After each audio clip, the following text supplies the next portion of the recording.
Les heures passent et la ministre encaisse les coups. Elle écoute tout jusqu'au bout de la nuit, sans jamais quitter l'hémicycle. On a vu Simone Veil se transformer physiquement, harassée, épuisée littéralement.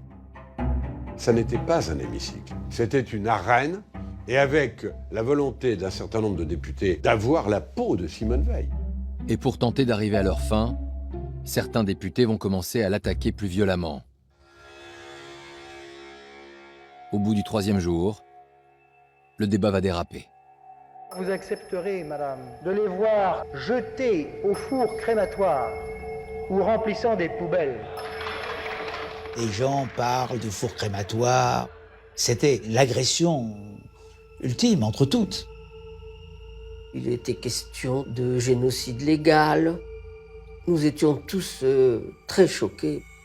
Et en premier lieu, Simone Veil. Peu de personnes le savent à l'époque, mais la ministre est une rescapée des camps de la mort. Ces comparaisons la touchent personnellement. Cela ne s'appelle plus du désordre, madame. C'est de la barbarie organisée et couverte par la loi, comme elle le fut, hélas, il y a 30 ans, par le nazisme en Allemagne. C'est tout juste si on ne la traitait pas de nazie. Personne au monde ne peut s'arroger le droit de supprimer la vie d'un être innocent. Ce ne peut être l'État, à moins qu'il ne soit totalitaire, comme l'était le Troisième Reich. C'est une femme très courageuse, donc elle n'est pas impassible. Enfin, elle se domine, elle ne réagit pas très fort. Ça a été dur pour elle. Le débat a été difficile et d'ailleurs très violent. Une violence qui se poursuit jusque dans la rue. Chaque soir, en rentrant chez elle, Simone Veil est victime d'attaques antisémites.